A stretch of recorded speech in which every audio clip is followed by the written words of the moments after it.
Radio Free Maine presents Noam Chomsky speaking on the new war against terror. October 18, 2001, Massachusetts Institute of Technology, Cambridge, Massachusetts. Recorded for Radio Free Maine by Roger Leisner. And I'm the coordinator of the Technology and Culture Forum at MIT. I want to welcome all of you that are here in this room this evening. I also want to welcome all those who are listening in and watching in many other rooms at MIT, as well as all of those people who are joining us this evening via the World Wide Web. For many years, the Technology and Culture Forum at MIT has fostered discussion of the critical issues of the day and explored the ethical implications of scientific discovery and technological change. Such discussion has always been important. But as we convene this year, in the wake of September 11th, in the shadow of a war, as this institute and people all over the world look for direction and hope, I know that you will agree with me that such discussion is crucial. I hope that all of you who are with us this evening will join us again this fall for our upcoming forums, including our next forum, which is on November the 6th, on conservation policy and climate change. If you find our programs to be of value, and I hope you do, I hope you will also lend us your financial support, for we depend on it to bring you these programs. You can sign up for our mailing list as you leave this evening out in the lobby. And now, tonight's forum. It is a tremendous pleasure and a great honor to welcome Professor Noam Chomsky as our speaker this evening. We are grateful to Noam for his continued support of the TNC program, and more importantly, for his insight and prophetic challenge that he has offered to the world for so long. A world-renowned linguist, philosopher, and political analyst, introducing him to an audience at MIT is like introducing him to his own family. Please join me in welcoming again to the Technology and Culture Forum at MIT, Institute Professor at the Massachusetts Institute of Technology, Noam Chomsky.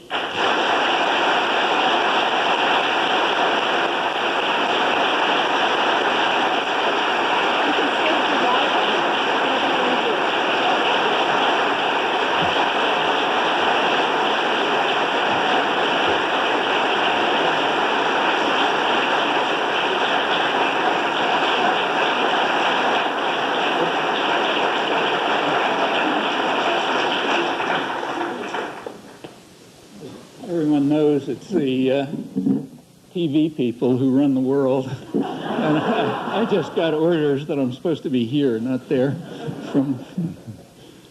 Well, the last talk I gave at this forum was on a light, pleasant topic. It was about how humans are an endangered species, and they're, given the nature of their institutions, they're likely to destroy themselves in a fairly short time.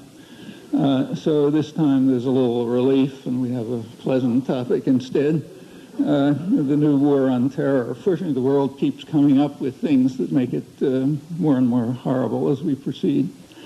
I'm going to assume two conditions for this talk. The first one is just what I assume to be a recognition of fact.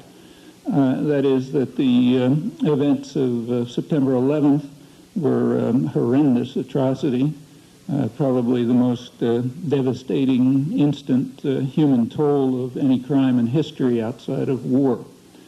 The second has to do with the goal. Second assumption has to do with the goal. I'm assuming that our goal is that we're interested in reducing the likelihood of such crimes, whether they're against us or against someone else. If you don't accept those two assumptions, then what I say will not be addressed to you. If we do accept them, then a number of questions arise, closely related ones, which merit a good deal of thought. One question, and by far the most important one, is what is happening right now? Implicit in that is what we can do about it. Second, has to do with the very common assumption that what happened on September 11th is a historic event, one which will change history. I tend to agree with that. I think it's true. It was a historic event, and the question we should be asking is exactly why. The third question has to do with the title, the War Against Terrorism. Exactly what is it?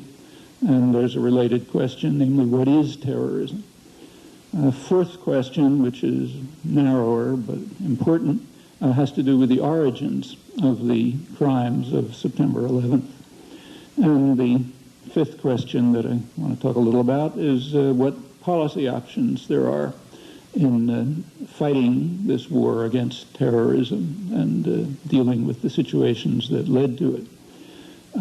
Say a few things about each.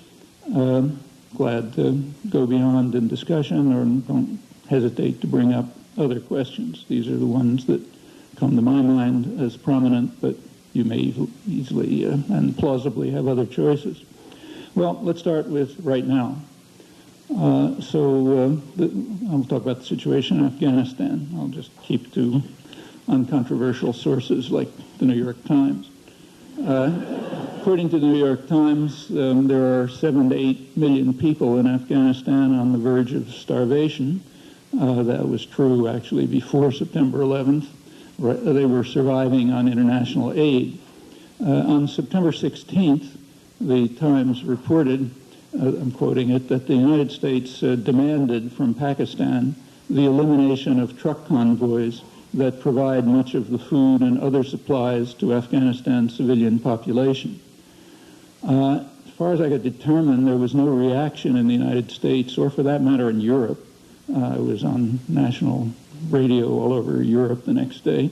There was no reaction in the United States or in Europe, to my knowledge, to the demand to impose massive starvation on millions of people. The threat of military strikes right after September, around that time, forced the removal of international aid workers that crippled the assistance programs. Actually, I'm quoting again from the New York Times. Refugees reaching Pakistan after arduous journeys from Afghanistan are describing scenes of desperation and fear at home as the threat of American-led military attacks turns their long-running misery into a potential catastrophe. The country was on a lifeline, and we just cut the line, quoting an evacuated aid worker in the New York Times Magazine. The World Food Program, the UN program, did, which is the main one by far, were able to resume after 3 weeks. In early October, they began to resume at a lower level, resume food shipments. They don't have international aid workers within, so the distribution system's hampered. That was suspended as soon as the bombing began. They then resumed, but at a lower pace, while aid agencies leveled scathing condemnations of U.S. airdrops, condemning them as propaganda tools, which are probably doing more harm than good. And that happens to be quoting from the London Financial Times, but it's easy to continue. After the first week of bombing, the New York Times reported in a back page inside a column on something else that by the arithmetic of the United Nations, there will soon be 7.5 million Afghans in acute need of even a loaf of bread. And there are only a few weeks left before the harsh winter will make deliveries to many areas totally impossible. Continuing to quote, but with bombs falling, the delivery rate is down to 1/2 of what is needed. Casual comment, which tells us that Western civilization is anticipating the slaughter of well, do the arithmetic, 3 to 4 million people, something like that. On the same day, the leader of Western civilization dismissed with contempt, once again, offers of negotiation for delivery of the alleged target, Osama bin Laden, and a request for some evidence to substantiate the demand for total capitulation was dismissed. On the same day, the special rapporteur of the United Nations in charge of food pleaded with the United States to stop the bombing, to try to save millions of victims. As far as I'm aware, that was unreported. It was Monday. Yesterday, the major aid agencies, Oxfam and other Christian Aid and others, joined in that plea. Didn't find a report in the New York Times. There was a line in the Boston Globe hidden in a story about another topic, Kashmir. Well, I could easily go on. But all of that, first of all, indicates to us what's happening. It looks like what's happening is some kind of silent genocide.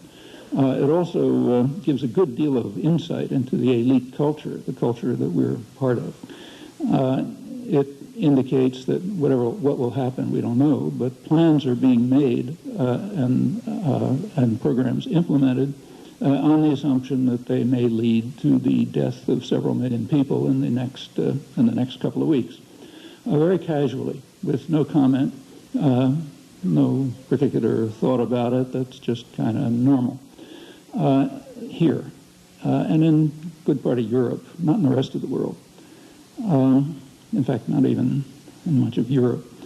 So if you read the Irish press or the press in Scotland, say, that close, reactions are very different. Well, that's what's happening now. What's happening now is very much under our control. We can do a lot to affect what's happening, and that's roughly it. Let's turn to the slightly more abstract questions, forgetting for the moment that we're in the midst of apparently trying to murder 3 or 4 million people. Not Taliban, of course, they're victims.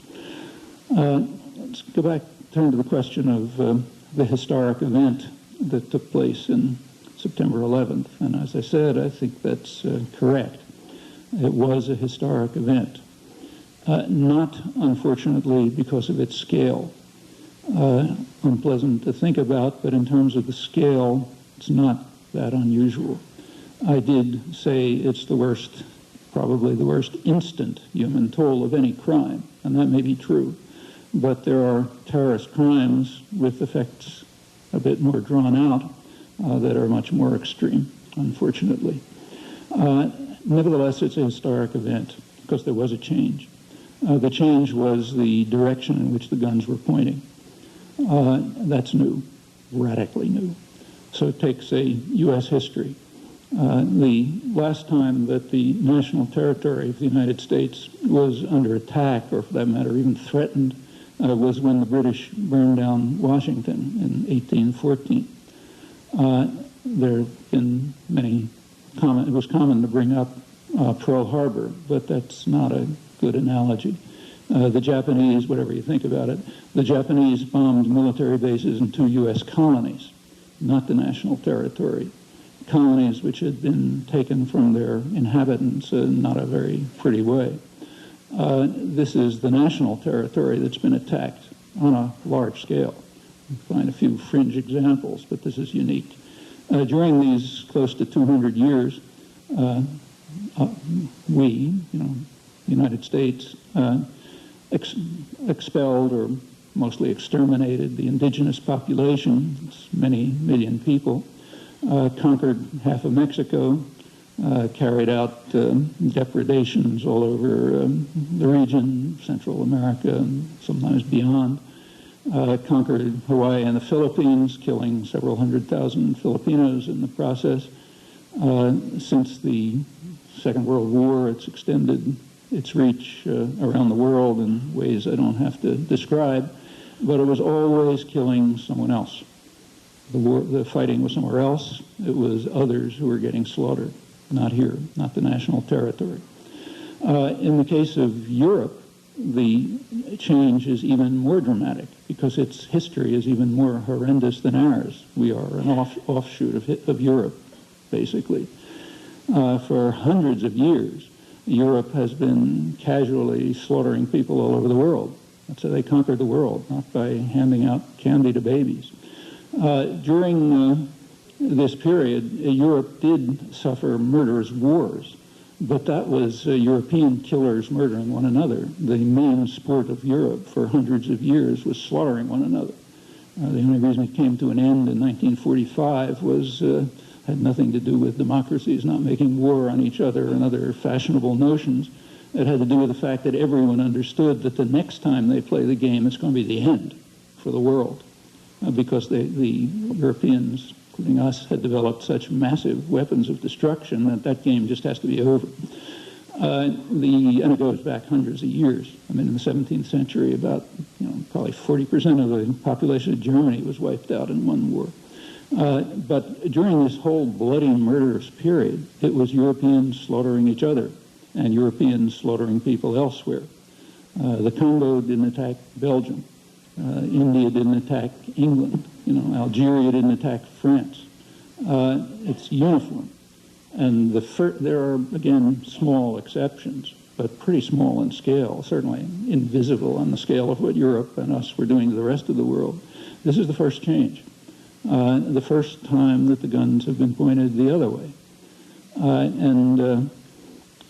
In my opinion, that's probably why you see such different reactions on the two sides of the Irish Sea, which I've noticed, incidentally, in many interviews on both sides, national radio on both sides.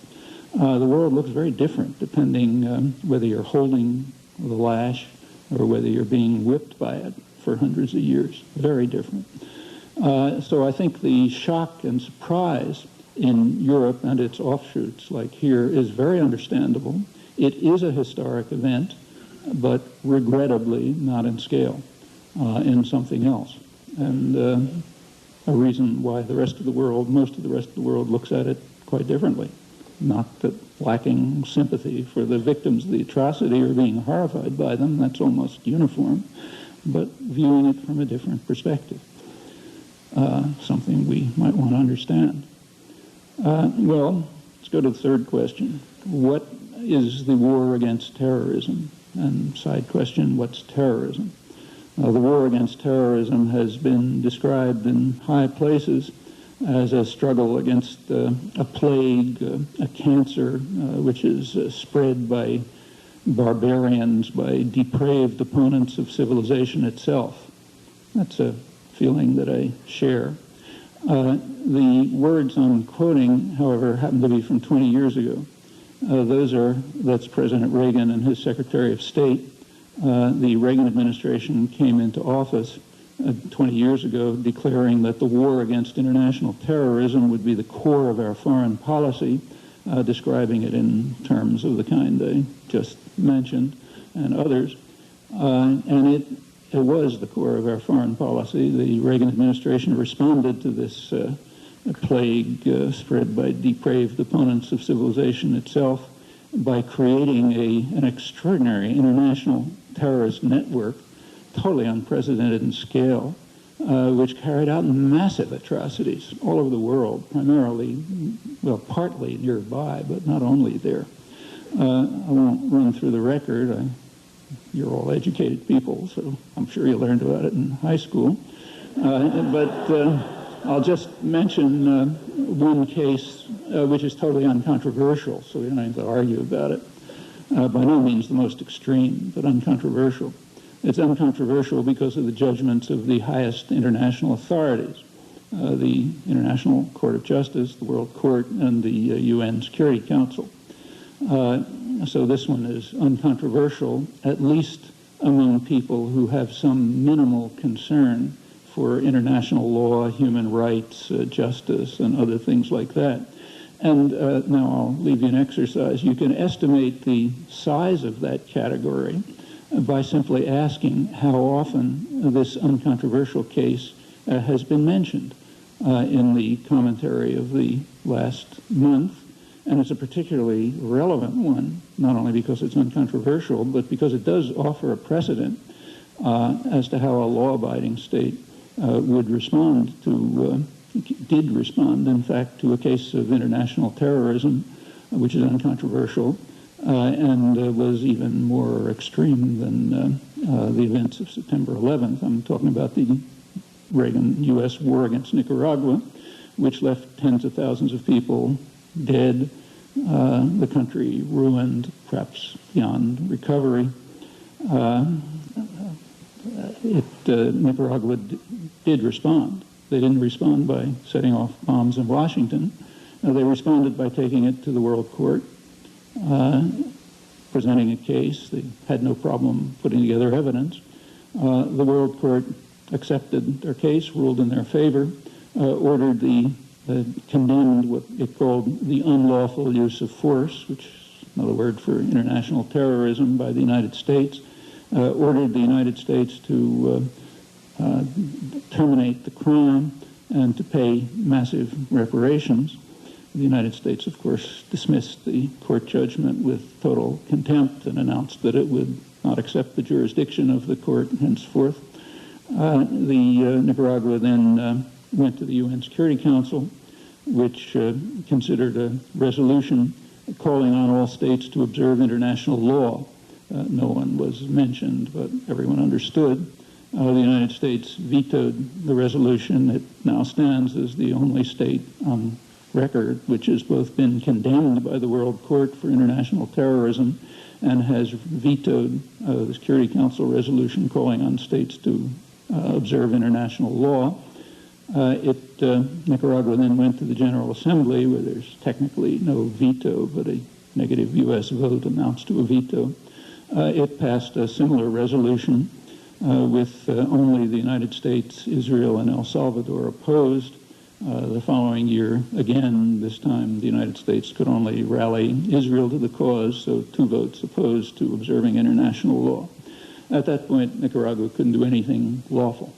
It tried all the measures. They don't work in a world that is ruled by force. This case, I would say, is uncontroversial, but it's by no means the most extreme. It's also we gain a lot of insight into our own culture and society and what's happening now by asking how much we know about all this and how much we talk about it, how much you learn about it in school, how much it's all over the front pages. And this is only the beginning.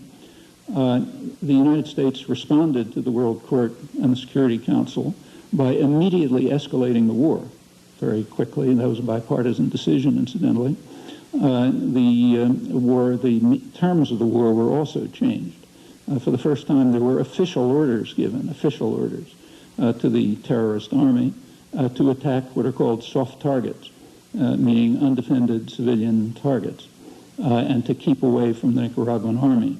They were able to do that because the United States had total control of the air over Nicaragua and was able to the mercenary army was supplied with advanced communication equipment. It wasn't a guerrilla army in the normal sense, and could get instructions about the disposition of Nicaraguan army forces so they could attack agricultural collectives, health clinics, and so on, soft targets, with impunity. Those were the official orders. And what was the reaction? It was known, and there was a reaction to it. The policy was regarded as sensible by left liberal opinion. So Michael Kinsley, who represents the left in mainstream discussion, wrote an article in which he said that we shouldn't be too quick to criticize this policy, as Human Rights Watch had just done. He said a sensible policy must meet the test of cost-benefit analysis. That is, and I'm quoting now, an analysis of the amount of blood and misery that will be poured in and the likelihood that democracy will emerge at the other end. Democracy, as the U.S. Understands the term, which is graphically illustrated in the surrounding countries. Notice that it's axiomatic that the United States U.S. elites have the right to conduct the analysis and to pursue the project if it passes their tests. And it did pass their tests. It worked. When Nicaragua finally succumbed to a superpower assault, commentators openly and cheerfully lauded the success of the methods that were adopted and described them accurately. So I'll quote Time magazine just to pick one.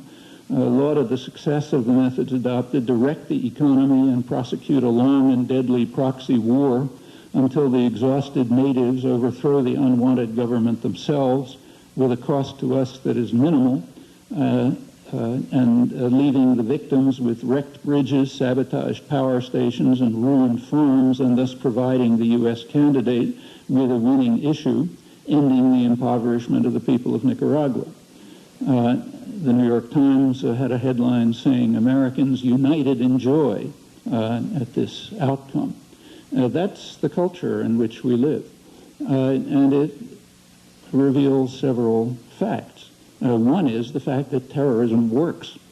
It doesn't fail. It works. Violence usually works. That's world history. Secondly, it's a very serious analytic error to say, as is commonly done, that terrorism is a weapon of the weak. Like other means of violence, it's primarily a weapon of the strong, overwhelmingly, in fact. It is held to be a weapon of the weak because the strong also control the doctrinal systems, and their terror doesn't count as terror.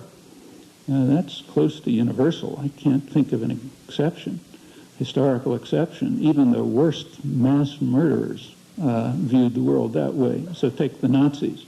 They weren't carrying out terror in occupied Europe. They were protecting the population from the terrorism of the partisans. And like other resistance movements, there was terrorism. The Nazis were carrying out counter-terror. Furthermore, the United States essentially agreed with that.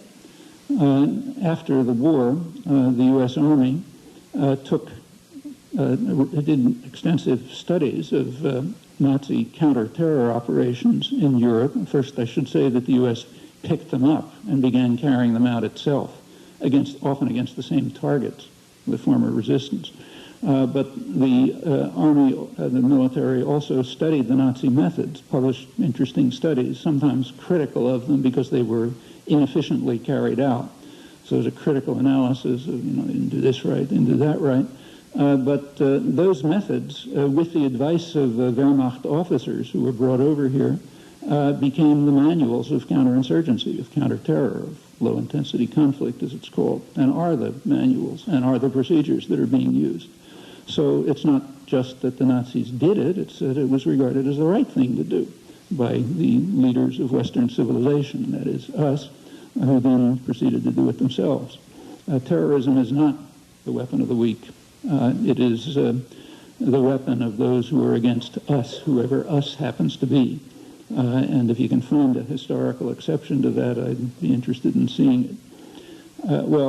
An interesting indication of the nature of our culture, our high culture, is the way in which all of this is regarded. One way it's regarded is just suppressing it, so almost nobody's ever heard of it. And the power of American propaganda and doctrine is so strong that even among the victims it's barely known. I mean, when you talk about this to people in Argentina, you have to remind them before they say, "Oh yeah, that happened. We forgot about it." It's deeply suppressed. The sheer consequences of monopoly of violence can be very powerful in ideological and other terms. One illuminating aspect of our own attitude toward terrorism, ours, is the reaction to the idea that Nicaragua might have the right to defend itself. Actually, I went through this in some detail with database searches and that sort of thing. The idea that Nicaragua might have the right to defend itself was considered outrageous. There is virtually nothing in mainstream commentary indicating that Nicaragua might have that right. And that fact was exploited by the Reagan administration and its propaganda in an interesting way. Those of you who were around at that time will remember that they periodically floated rumors that the Nicaraguans were getting MiG jets from Russia. At that point, the Hawks and the Doves split. The Hawks said, okay, let's bomb them. The Doves said, wait a minute, let's see if the rumors are true. And if the rumors are true, then let's bomb them, because they're a threat to the United States.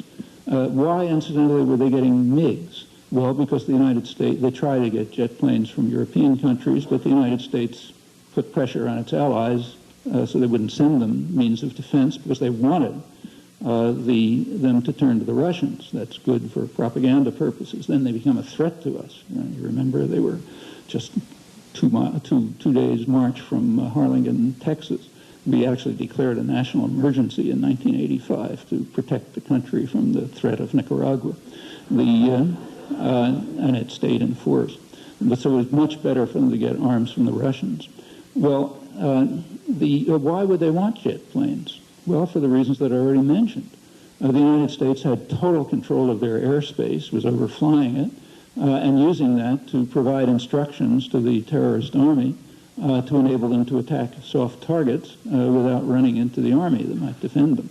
So therefore, and everyone knew that that was the reason. You know, they're not going to use their jet planes for anything else. But the idea that Nicaragua should be permitted to defend its airspace against a superpower attack that is directing terrorist forces to attack undefended civilian targets, that was considered in the United States outrageous, and uniformly so.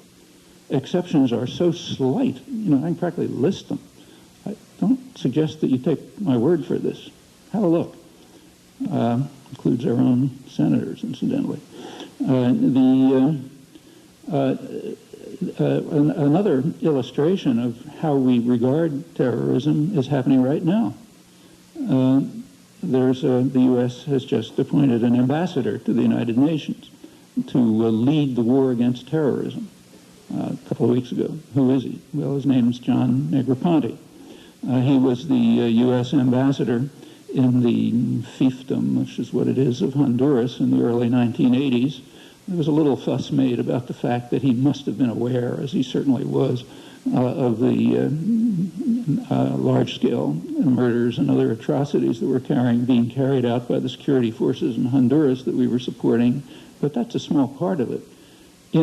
As proconsul of Honduras, as he was called there, he was the local supervisor for the terrorist war based in Honduras, for which his government was condemned by the World Court, and then the Security Council in a vetoed resolution. And he was just appointed as a UN ambassador to lead the war against terror. Another small experiment you can do is check and see what the reaction was to this. Well, I'll tell you what you're going to find, but find it for yourself. That tells us a lot about the war against terrorism and about ourselves.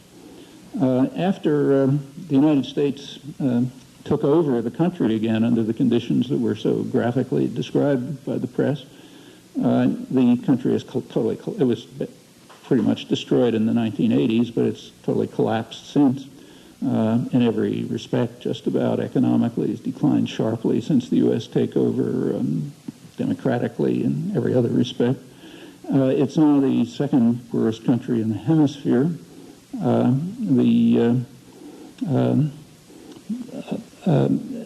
I should say, I'm not going to talk about it, but I mentioned that I picked up Nicaragua because it's an uncontroversial case. If you look at the other states in the region, the state terror was far more extreme. And it again traces back to Washington, and that's by no means all. It was happening elsewhere in the world too. So take, say, Africa. During the Reagan years alone, South African attacks backed by the United States and Britain, South African, U.S., UK-backed South African attacks against the neighboring countries that killed about 1.5 million people and left $60 billion of damage and countries destroyed. And if we go around the world, we can add more examples. That was the first war against terror, of which I've given a small sample. Are we supposed to pay attention to that or kind of think that that might be relevant? After all, it's not exactly ancient history. Well, evidently not, as you can tell by looking at the current discussion. of the war on terror, which has been the leading topic for the last month. I mentioned that Nicaragua has now become the second poorest country in the hemisphere. Now, what's the first, the poorest country? Well, that's, of course, Haiti, which also happens to be the victim of most U.S. intervention in the 20th century by a long shot, which has left it totally devastated. It's the poorest country. Nicaragua is second ranked in degree of U.S. intervention in the 20th century. It's the second poorest. Actually, it's vying with Guatemala. They interchange every year or two as to who's the second poorest, and they also vie as to which is the leading target of U.S. military intervention. We're supposed to think that all of this is some sort of accident, has nothing to do with anything that happened in history, maybe. The worst human rights violator in the 1990s is Colombia by a long shot. It's also by far the leading recipient of U.S. military aid in the 1990s, maintaining the terror and human rights violation. In 1999, Colombia replaced Turkey as the leading recipient of U.S. arms worldwide. That's excluding Israel and Egypt, which are a separate category. And that tells us a lot more about the war on terror right now, in fact.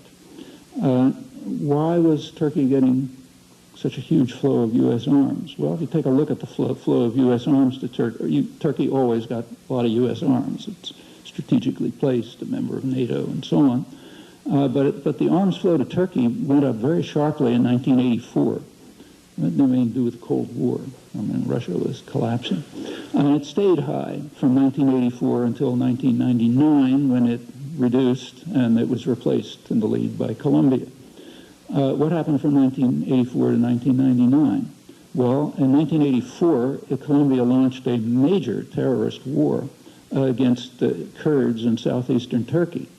And that's when U.S. aid went up, military aid. And this was not pistols. This is jet planes, tanks, military training, and so on. And it stayed high as the atrocities escalated through the 1990s. Aid followed it. The peak year was 1997. In 1997, U.S. military aid to Turkey was more than in the entire period, 1950 to 1983, that is the Cold War period, which is an indication of how much the Cold War has affected policy. The results were awesome. This led to 2 to 3 million refugees, some of the worst ethnic cleansing of the late 1990s, tens of thousands of people killed, 3,500 towns and villages destroyed, way more than Kosovo, even under NATO bombs. And the United States was providing 80% of the arms, increasing as the atrocities increased, peaking in 1997. It declined in 1999 because, once again, terror worked, as it usually does, when carried out by its major agents, namely the powerful. So by 1999, Turkish terror, called, of course, counter-terror, but as I said, that's universal, it worked. Therefore, Turkey was replaced by Colombia, which had not yet succeeded in its terrorist war, and therefore had to move into first place as recipient of U.S. arms. Well, what makes this all particularly striking is that all of this was taking place right in the midst of a huge flood of self-congratulation on the part of Western intellectuals, which probably has no counterpart in history. I mean, you all remember, it was just a couple of years ago. Massive self-adulation about how, for the first time in history, we are so magnificent that we're standing up for principles and values and dedicated to ending inhumanity everywhere and the new era of this and that, and so on and so forth. And we certainly can't tolerate atrocities right near the borders of NATO. That was repeated over and over. Only within the borders of NATO, where we can not only tolerate much worse atrocities, but contribute to them. Well, another insight into Western civilization and our own is how often this was brought up. Try to look. I won't repeat it, but it's instructive. It's a pretty impressive feat for a propaganda system to carry this off in a free society. It's pretty amazing. I don't think you could do this in a totalitarian state. And Turkey is very grateful. Just a few days ago, the Prime Minister, Ecevit, announced that Turkey would join the coalition against terror very enthusiastically, even more so than others. In fact, he said it would contribute troops, which others have not been willing to do. And he explained why. He said, we owe a debt of gratitude to the United States because the United States was the only country that was willing to contribute so massively to our own, in his words, counter-terrorist war, that is, to our own massive ethnic cleansing and atrocities and terror. No other country, all other countries kind of, they helped a little, but they stayed back. The United States, on the other hand, contributed enthusiastically and decisively, and was able to do so because of the silence, servility might be the right word, of the educated classes who could easily find out about it. It's a free country, after all. You can read human rights reports, you can read all sorts of stuff, but chose to contribute to the atrocities, and Turkey is very happy to. They owe us a debt of gratitude for that, and therefore will contribute troops, just as during the war in Serbia, Turkey was very much praised for using its F-16s, which we supplied it to bomb Serbia, exactly as it had been doing with the same planes against its own population up until the time when it finally succeeded in crushing internal terror, as they called it. And as usual, as always, resistance does include terror. It's true of the American Revolution. In fact, it's true of every case I know. Just as it's true that those who have a monopoly of violence talk about themselves as carrying out counter-terror. Well, that's pretty impressive. And that has to do with the coalition that is now being organized to fight the war against terror. And it's very interesting to see how that coalition is being described. So have a look at this morning's Christian Science Monitor. That's a good newspaper, one of the best international newspapers with real coverage of the world. The lead story, the front page story, is about how the United States, people used to dislike the United States, but now they're beginning to respect it. And they're very happy about the way the U.S. is leading the war against terror. And the prime example, in fact, the only serious example, the others are a joke, is Algeria. It turns out that Algeria is very enthusiastic about the U.S. war against terror. The person who wrote the article is an expert on Africa. He must know that Algeria is one of the most vicious terrorist states in the world. And it's been carrying out horrendous terror against its own population in past couple of years, in fact.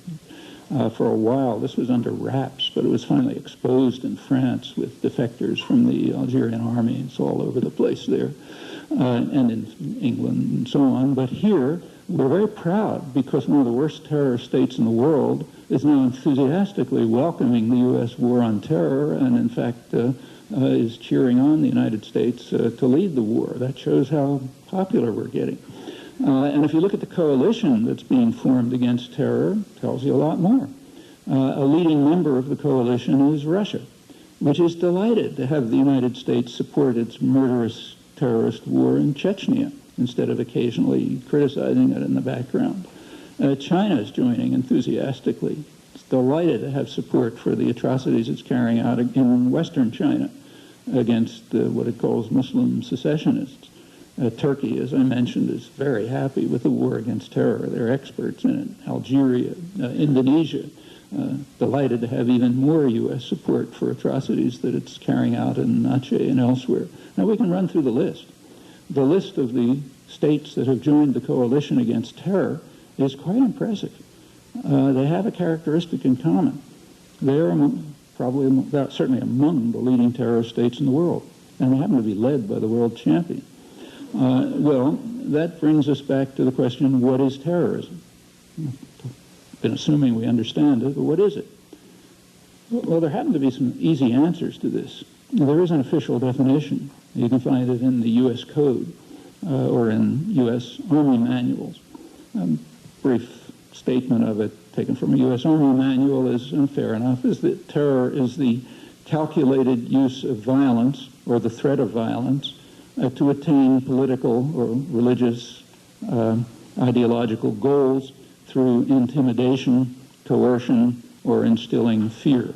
That's terrorism. That's a fair enough definition. I think it's reasonable to accept that. The problem is it can't be accepted, because if you accept that, all the wrong consequences follow. For example, the consequences I've just been reviewing. Now, there is a major effort right now at the UN to try to develop a comprehensive treaty on terrorism. When Kofi Annan got the Nobel Prize the other day, you'll notice he was reported as saying we should stop wasting time on this and really get down to it. But there's a problem. If you use the official definition of terrorism in the comprehensive treaty, you're going to get completely the wrong results. So that can't be done. In fact, it's even worse than that. If you take a look at the definition of low-intensity warfare, which is official U.S. policy, you find that it's a very close paraphrase of what I just read. In fact, low-intensity conflict is just another name for terrorism. That's why all countries, as far as I know, call whatever horrendous acts they're carrying out counterterrorism. We happen to call it counterinsurgency or low-intensity conflict. So that's a serious problem. You can't use the actual definitions. You got to carefully find a definition that doesn't have all the wrong consequences. There are some other problems. Some of them came up in December 1987 at the peak of the first war on terrorism. That's when furor over the plague was peaking. And the United Nations General Assembly passed a very strong resolution against terrorism, condemning the plague in the strongest terms, calling on every state to fight against it in every possible way. Passed unanimously. One country, Honduras, abstained. 2 votes against, the usual 2, United States and Israel. Why should the United States and Israel vote against a major resolution condemning terrorism in the strongest terms? In fact, pretty much the terms that the Reagan administration was using. Well, there's a reason. There was one paragraph in that long resolution which said that nothing in this resolution infringes on the rights of people struggling against racist and colonialist regimes or foreign military occupation to continue their resistance with the assistance of other states outside in their just cause. Well, the United States and Israel can't accept that. The main reason that they couldn't at the time was because of South Africa. South Africa was an ally, officially called an ally. There was a terrorist force in South Africa. It was called the African National Congress. They were a terrorist force officially. South Africa, in contrast, was an ally. And we certainly couldn't support actions by a terrorist group struggling against a racist regime. That would be impossible. And of course, there's another one, namely the Israeli-occupied territories, and now going into its 35th year, supported primarily by the United States, been blocking a diplomatic settlement for 30 years now, it still is. And you can't have that. There was another one at the time. Israel was occupying southern Lebanon and was being combated by what the U.S. calls a terrorist force, Hezbollah, which in fact succeeded in driving Israel out of Lebanon. And you can't allow anyone to struggle against a military occupation when it's one that we support. So therefore, the U.S. and Israel had to vote against the major UN resolution on terrorism. And I mentioned before that a U.S. vote against is essentially a veto, which is only half the story. It also vetoes it from history. So none of this was ever reported, and none of it appears in the annals of terrorism. You look at the scholarly work on terrorism and so on, nothing that I've just mentioned appears. The reason is it's got the wrong people holding the guns. You have to carefully hone the definitions and the scholarship and so on so that you come out with the right conclusions. Otherwise, it's not respectable scholarship and honorable journalism. These are some of the problems that are hampering the effort to develop a comprehensive treaty against terrorism. Maybe we should have an academic conference or something to try to see if you can figure out a way of defining terrorism so that it comes out with just the right answers, not the wrong answers. That won't be easy. Well, let's drop that and turn to the fourth question. What are a narrow one, what are the origins of the September 11th crimes? Here we have to make make a distinction between two categories which shouldn't be run together. One is the actual agents of the crime. The other is kind of a reservoir of at least sympathy, sometimes support, that they appeal to even among people who very much oppose the criminals and the actions. And those are two different things. Well, with regard to the perpetrators, in a certain sense, we're not really clear. The United States either is unable or unwilling to provide any evidence, any meaningful evidence. There was a sort of a play a week or two ago when Tony Blair was set up to try to present it. I think I don't exactly know what the purpose of this was. Maybe so that the U.S. could look as though it's holding back on some secret evidence that it can't reveal, or that Tony Blair could strike proper Churchillian poses or something or other.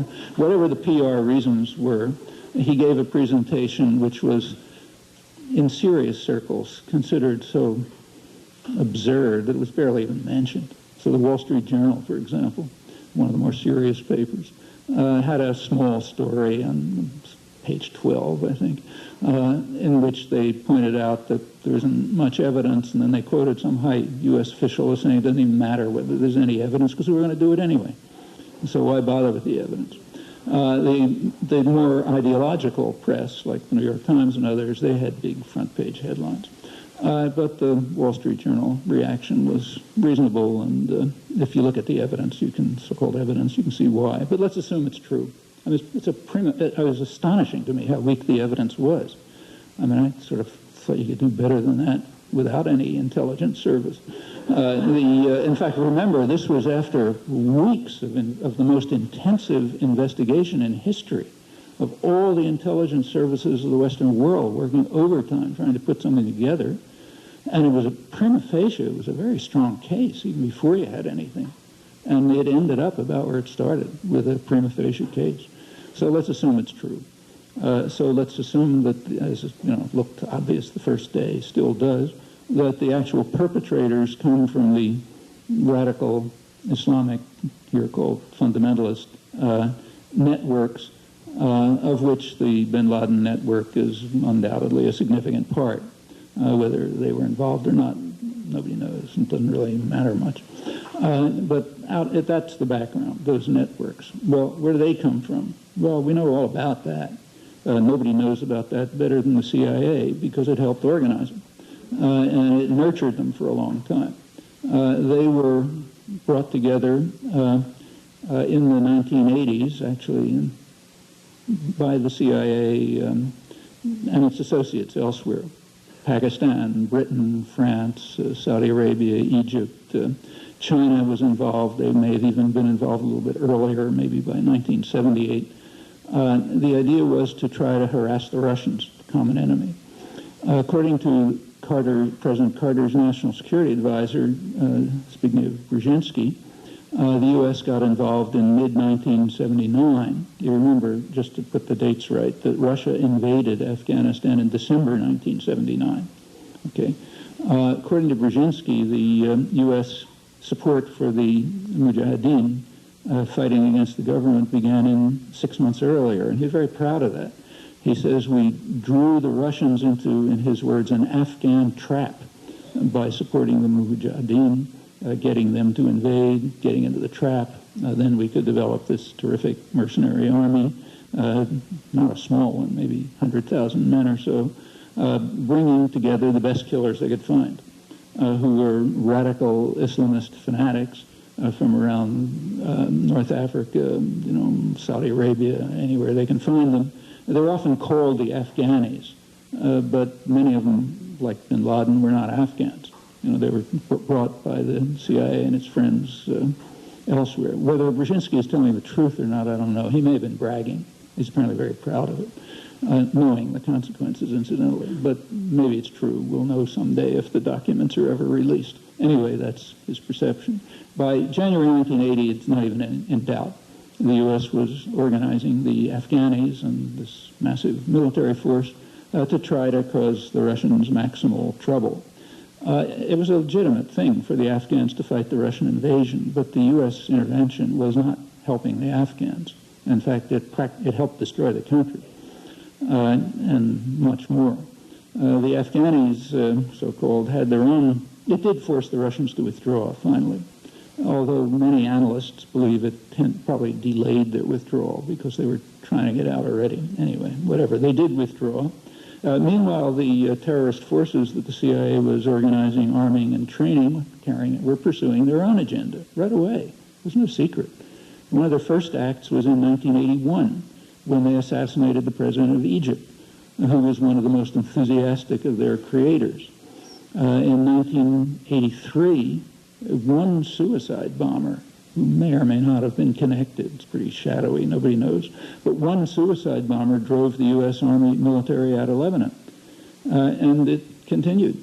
They have their own agenda. They're happy, the U.S. was happy to mobilize them to fight its cause. But meanwhile, they're doing their own thing, and they were very clear about it. After 1989, when the Russians had withdrawn, they simply turned elsewhere. Since then, they've been fighting in Chechnya, in Western China, in Bosnia, Kashmir, Southeast Asia, North Africa, all over the place. They're telling us just what they think. I mean, the United States wants to silence the one free television channel in the Arab world because it's broadcasting a whole range of things, from Powell over to Osama bin Laden. So the U.S. is now joining the repressive regimes of the Arab world to try to shut it up. But if you listen to it, if you listen to what bin Laden says, it's worth it. I mean, there are plenty of interviews. And there are plenty of interviews by leading Western reporters, if you don't want to listen to his own voice, Robert Fisk and others. And what he's been saying is pretty consistent for a long time. He's not the only one, though maybe he's the most eloquent. It's not only consistent over a long time, it's consistent with their actions. So there's every reason to take it seriously. Their prime enemy is the what they call the corrupt and oppressive, authoritarian, brutal regimes of the Arab world. And when they say that, they get quite a resonance in the region. They also want to defend, and they want to replace them by properly Islamist governments. That's where they lose the people of the region. But up till then, they're with them. From their point of view, even Saudi Arabia, the most extreme fundamentalist state in the world, I suppose, short of the Taliban, which is an offshoot, even that's not Islamist enough for them. Has even more than that. Okay, at that point they get very little support, but up until that point they get plenty of support. Also, they want to defend Muslims elsewhere. They hate the Russians like poison. But as soon as the Russians pulled out of Afghanistan, they stopped carrying out terrorist acts in Russia, as they'd been doing with CIA backing before that in Russia, not just in Afghanistan. They did move over to Chechnya, but there they're defending Muslims against the Russian invasion. Same with all the other places I mentioned. From their point of view, they're defending Muslims against the infidels. And they're very clear about it, and that's what they've been doing. Why did they turn against the United States? Well, that had to do with what they called the U.S. invasion of Saudi Arabia. In 1990, the U.S. established permanent military bases in Saudi Arabia, which, from their point of view, is comparable to the Russian invasion of Afghanistan, except that Saudi Arabia is way more important. That's the home of the holiest sites of Islam. And that's when their activities turned against the United States. You recall that in 1993, they tried to blow up the World Trade Center. Got part of the way, but not the whole way, and that was only part of it. The plans were to blow up the UN building, the Holland and Lincoln tunnels, the FBI building. I think there were others on the list. Well, they sort of got part way, but not all the way. The person who was jailed for that, finally, among the people who was jailed, was an Egyptian cleric who had been brought into the United States over the objections of the Immigration Service, thanks to the intervention of the CIA, which wanted to help out their friend. A couple of years later, he was blowing up the World Trade Center. And this has been going on all over. I'm not going to run through the list, but it's kind of, I mean, you can, if you want to understand it, it's consistent. It's a consistent picture. It's described in words. It's It's revealed in practice for 20 years. No reason not to take it seriously. That's the first category, the likely perpetrators. What about the reservoir of support? Well, it's not hard to find out what that is. There's some discussion. One of the good things that's happened since September 11th is that some of the press and some discussion has begun to open up to some of these things. The best one, to my knowledge, is the Wall Street Journal, which right away began to run, within a couple of days, serious reports, searching, serious reports on the reasons why people of the region, even if they hate bin Laden and despise everything he's doing, nevertheless support him in many ways and even regard him as the conscience of Islam, as one said. Now, the Wall Street Journal and others, they're not surveying public opinion. They're surveying the opinion of their friends, bankers, professionals, international lawyers, businessmen tied to the United States, people who they interview in McDonald's restaurants, which is an elegant restaurant there, wearing fancy American clothes. That's the people they're interviewing because they want to find out what their attitudes are. And their attitudes are very explicit and very clear, and in many ways consonant with the message of bin Laden and others. They are very angry at the United States because of its support of authoritarian and brutal regimes, its intervention to block any move towards democracy, its intervention to stop economic development, its policies of devastating the civilian society of Iraq while strengthening Saddam Hussein. And they remember, even if we prefer not to, that the United States and Britain supported Saddam Hussein right through his worst atrocities, including the gassing of the Kurds. Bin Laden brings that up constantly, and they know it, even if we don't want to. And, of course, their support for the Israeli military occupation, which is harsh and brutal. It's now in its 35th year. The U.S. has been providing the overwhelming economic, military, and diplomatic support for it, and still does. And they know that, and they don't like it. They, especially when that's paired with U.S. policy toward Iraq, toward the Iraqi civilian society, which is getting destroyed. Okay, those are the reasons, roughly. And when bin Laden gives those reasons, people recognize it and support it. Now, that's not the way people here like to think about it, at least educated liberal opinion. They like the following line, which has been all over the press, mostly from left liberals, incidentally. I haven't done a real study, but I think right-wing opinion has generally been more honest. But if you look at, say, at the New York Times, first op-ed they ran by Ronald Steele, a serious left liberal intellectual. He asked, why do they hate us? This is the same day, I think, that the Wall Street Journal was running the survey on why they hate us. So he says, they hate us because we champion a new world order of capitalism, individualism, secularism, and democracy that should be the norm everywhere. That's why they hate us.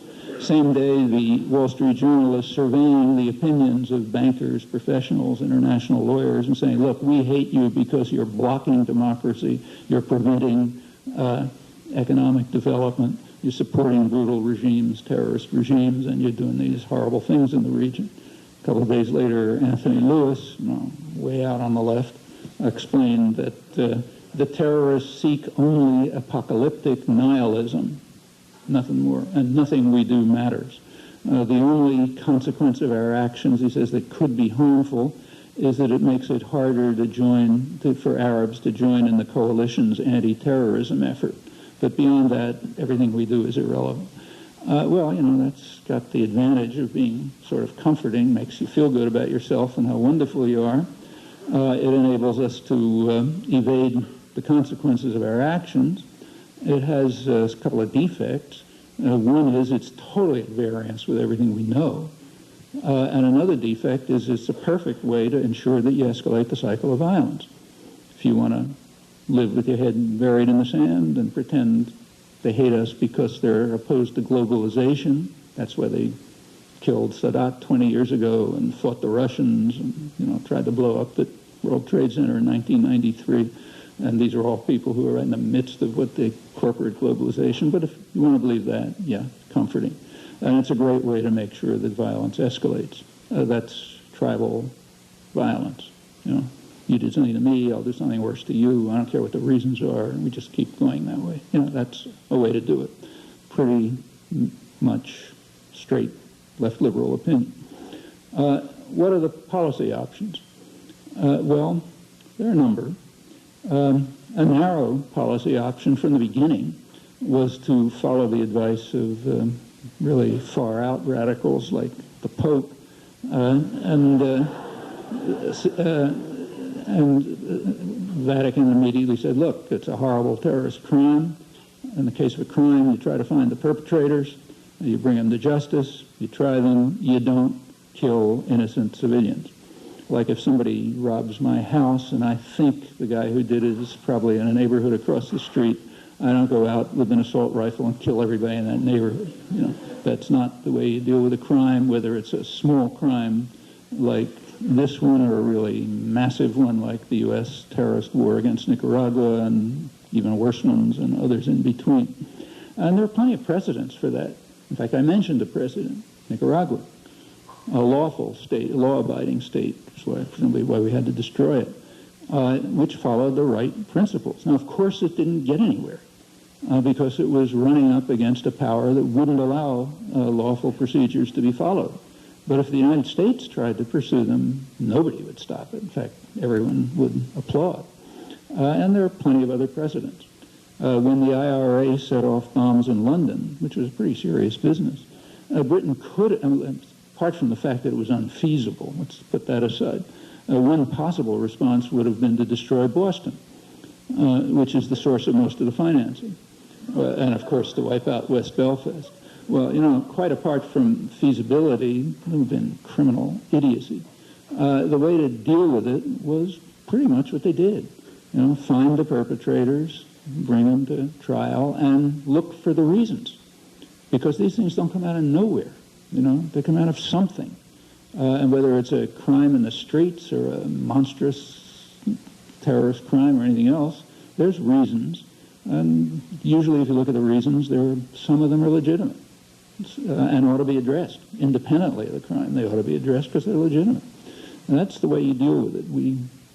It's many such examples. But there are problems with that. One problem is that the United States does not recognize the jurisdiction of international institutions, so it can't go to them. It has rejected the jurisdiction of the World Court. It's refused to ratify the International Criminal Court. It's powerful enough to set up a new court if it wants, so that wouldn't stop anything. But there's a problem with any kind of a court, namely you need evidence. You go to any kind of court, you're going to need some kind of evidence, not Tony Blair talking on television. And that's very hard. It may be impossible to find. You know, it could be that the people who did it killed themselves. These are nobody knows this better than the CIA. These are decentralized, non-hierarchic networks. They follow a principle that's called leaderless resistance. That's the principle that's been developed by the Christian right terrorists in the United States. It's called leaderless resistance. You have small groups that do things, they don't talk to anybody else. There's a kind of a general background of assumptions, and then you do it. Actually, people in the anti-war movement are very familiar with this. We just call it affinity groups.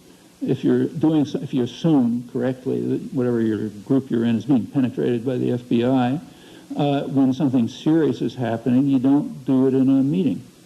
You do it with some people you know and trust, an affinity group. And then it doesn't get penetrated. That's one of the reasons why the FBI has never been able to figure out what's going on in any of the popular movements. And other intelligence agencies are the same. They can't, you know.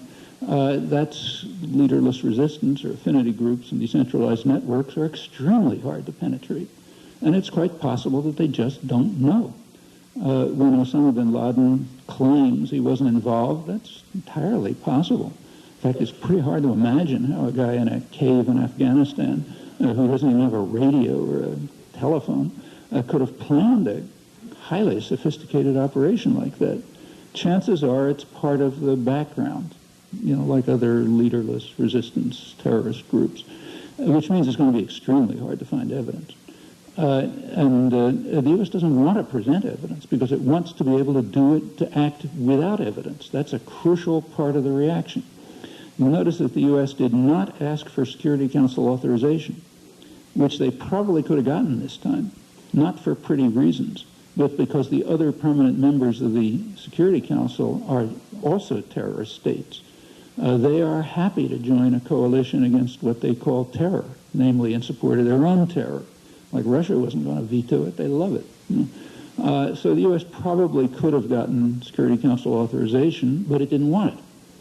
And it didn't want it because it follows a long-standing principle, which is not George Bush. It was explicit in the Clinton administration, articulated, and goes back much further. And that is that we have the right to act unilaterally.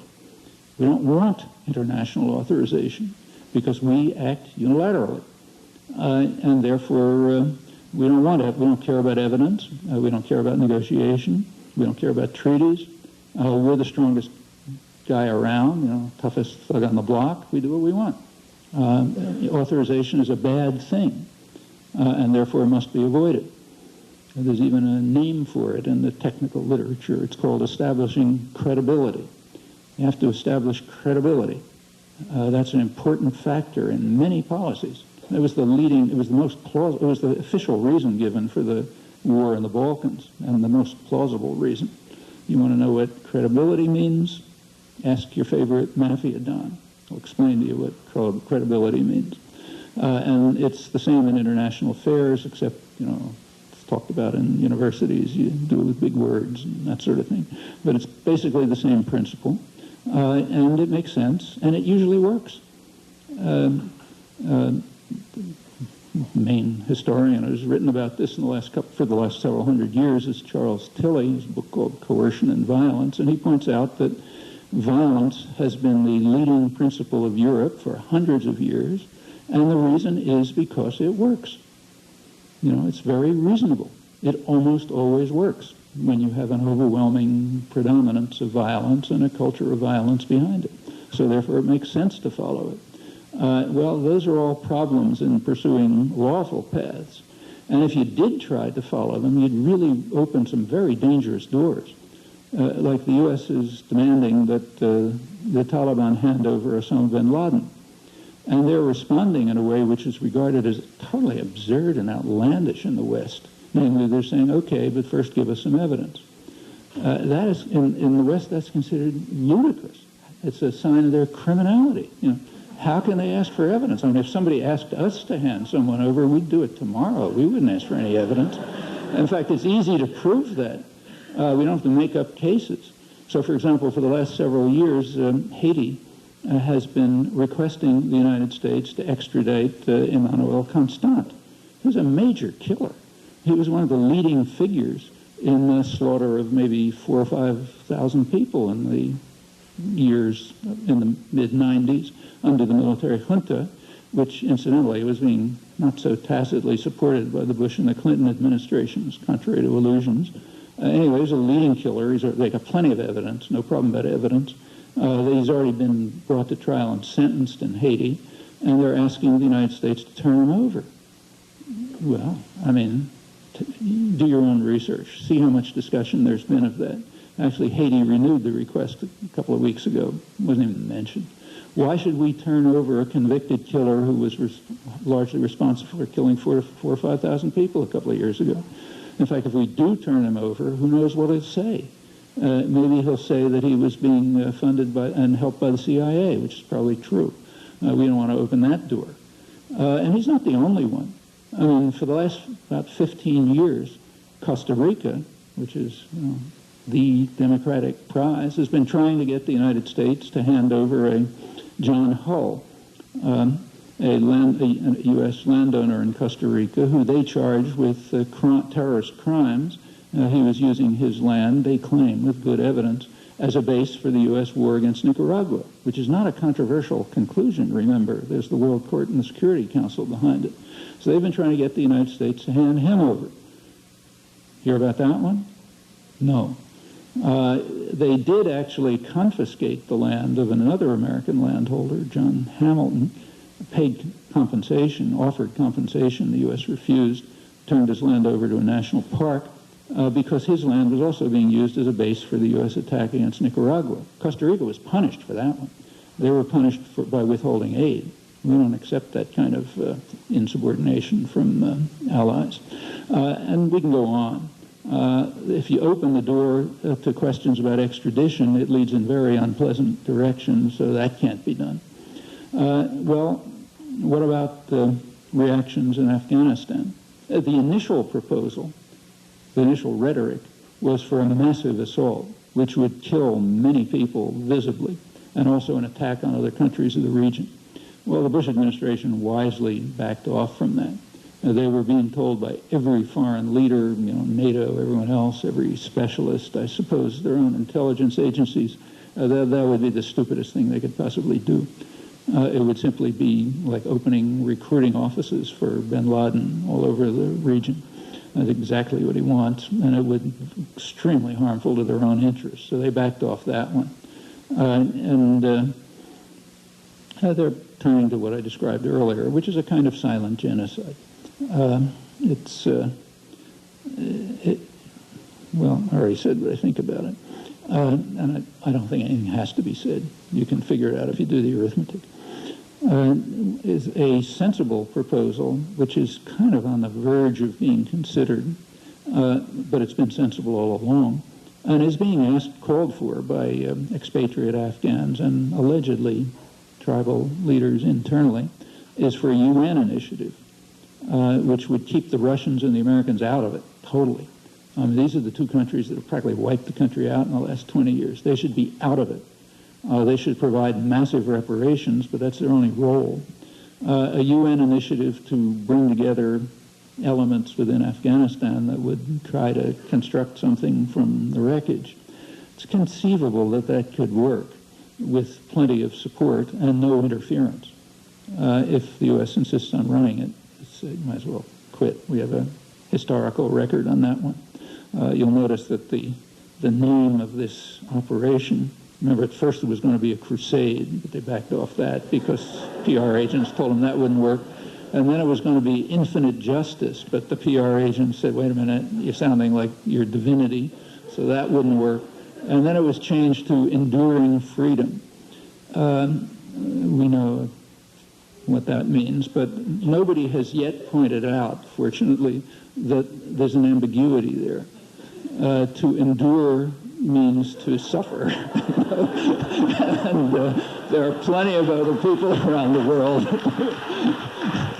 who have endured what we call freedom. Again, fortunately, we have a very well-behaved, educated class, so nobody has yet pointed out this ambiguity. But if it's done, there'll be another problem to deal with. But if we can back off enough so that some more or less independent agency, maybe the UN, maybe credible NGOs, can take the lead in trying to reconstruct something from the wreckage with plenty of assistance, and we owe it to them, then maybe something would come out. Beyond that, there are other problems.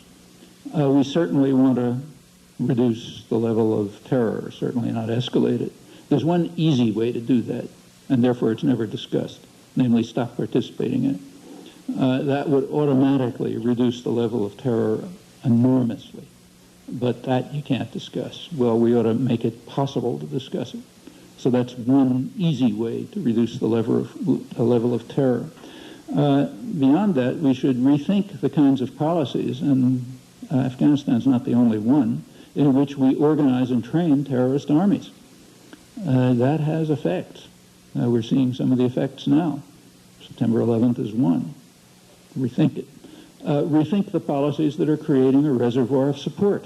Exactly what the bankers and lawyers and so on are saying in places like Saudi Arabia, and on the streets it's much more bitter, as you can imagine. That's possible. Those policies aren't graven in stone. And furthermore, there are opportunities. It's hard to find many rays of light in the last couple of weeks, but one of them is that there is an increased openness. Lots of issues are open for discussion, even in elite circles, certainly among the general public, that were not a couple of weeks ago. That's dramatically the case. I mean, if a newspaper like, say, USA Today can run a very good article, serious article on life in the Gaza Strip. There's been a change. The things I mentioned in the Wall Street Journal, that's changed. And among the general public, I think there's much more openness and willingness to think about things that were under the rug and so on. These are opportunities, and they should be used, at least by people who accept the goal of trying to reduce the level of violence and terror, including potential threats that are extremely severe and could make even September 11th pale into insignificance.